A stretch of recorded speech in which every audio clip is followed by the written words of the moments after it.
From Kutayas, we travel about 100 miles to Tkibuli, an important industrial town of Georgia.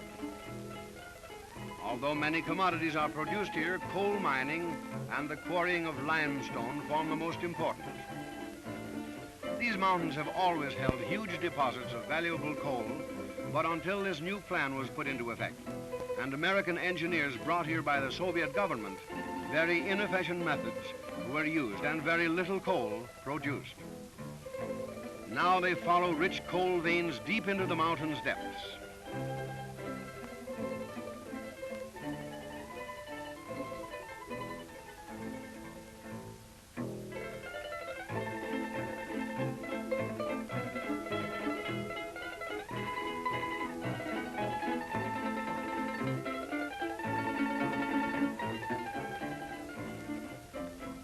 There is a veritable network of tracks that have been laid just to transport the coal from the deep mines to the modern crushers, washers, and sorters. When you consider the vast increase in production of these methods over the old, it is easy to realize what an improvement has been made. Workers used to hack at the mountainsides with picks and shovels, using manpower instead of machinery. In the place of powered equipment, they used the mountain streams to turn the wheels.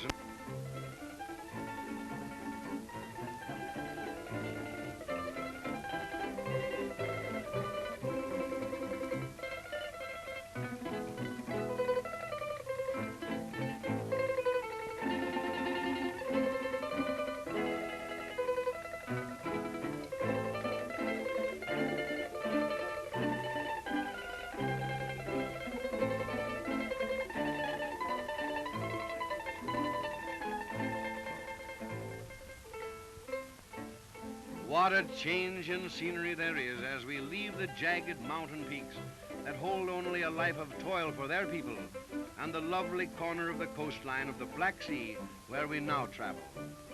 Gagri in the lowlands is closely embraced by the mountains and sheltered by them. Only the south and southwest winds can reach this rolling country, giving it the warmest climate on the whole seacoast.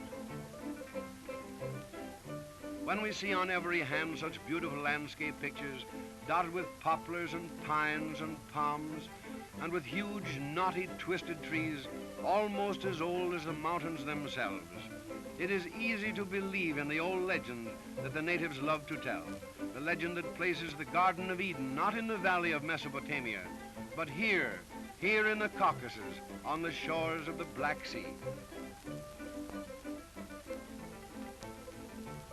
Women workers find a welcome in a neighboring convent during their rest hours. Here in the almost subtropical climate and the abundant sunshine, the most fragrant of all tobacco growers.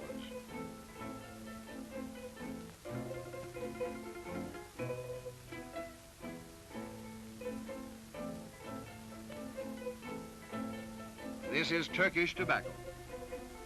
The leaves are smaller than our American tobacco, and each leaf is hand-picked and then cured in the open sun. Over 90% of all tobaccos grown here are imported for use by American manufacturers. All around the Black Sea, agriculture flourishes, and all kinds of methods are used, some as old as they are. Goat raising on the slopes is one of their chief occupations. Grazing is plentiful, and they're valuable for their milk and their hides and their meat.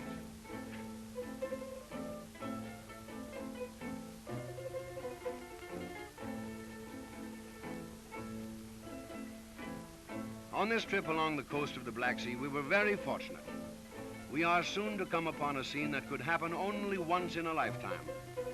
The Ajarian women of the Batumi section are largely of Turkish descent and of the Mohammedan faith, and they have lived for centuries, cramped by old family traditions.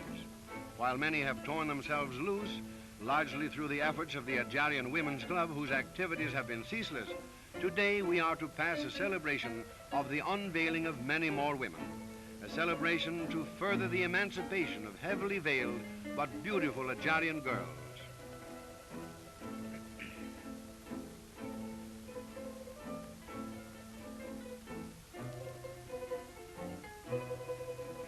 On our arrival, we find a great gathering thrillingly addressed by the commissaire of the People's Council. Other leaders tell these girls that their custom is ancient, that it was conceived when man's fund of knowledge was limited. Now is the time to uncover the face, to lift those black heavy veils, to enjoy all the new culture and education that is the right of every citizen. Look at those beautiful faces. Here are the women of the East unveiled, for years in darkness, now in light, out of ignorance and superstition, and into the new spirit of freedom.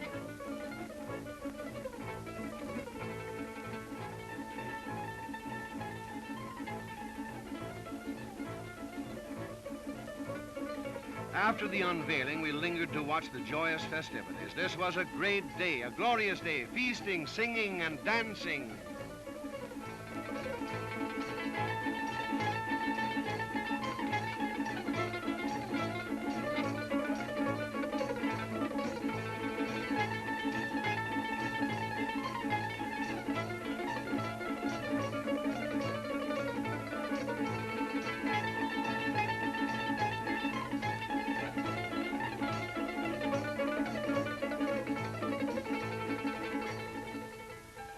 Although we have had a very full day, we still must visit Batumi.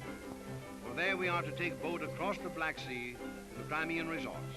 Batumi is one of the greatest seaports of the Near East, and it is the cultural center of the Adjar Republic. The city life has a European aspect, with its sidewalk cafes and its crowded business street and its busy stalls.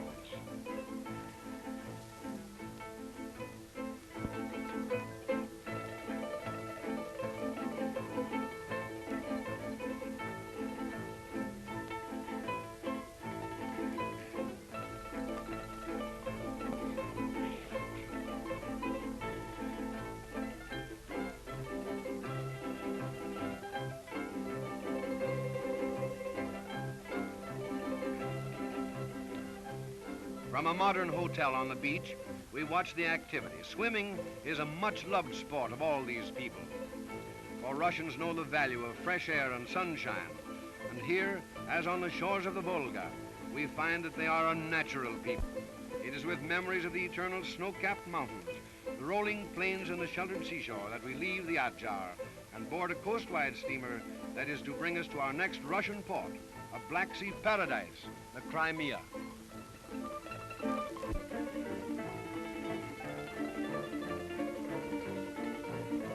The ambition of most visitors when they arrive at Yalta is to climb or drive to the summit of Aipetri.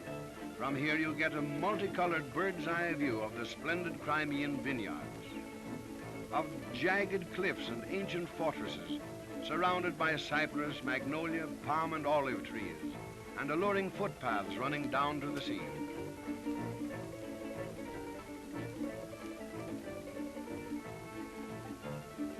From this vantage point on a clear day, you can see the south shore of the Black Sea and even the contours of Asia Minor. Former palaces built by the czars, the nobles, and the wealthy merchants are still places of magnificent beauty. Today in Litvadia, the late czar's palace is a sanatorium. Every villa in this vacation land has its quota of guests the year round and from all corners of the Soviet Union. This palatial fortress was built for the Grand Duke Dmitri. The beautiful white increment stone glistens like a jewel. The setting is a huge park, cut through by picturesque ravines, and guarded by junipers covered with pampas grass.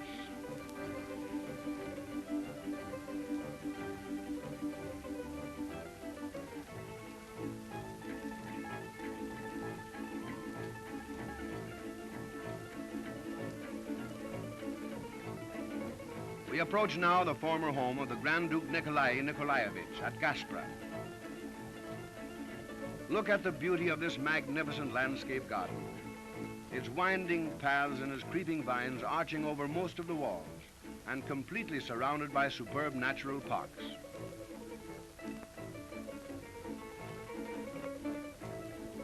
In these wonder spots of beauty, we also find the Russian adaptation of American recreations, handball, tennis, and croquet being enjoyed by the many who spend their vacation here.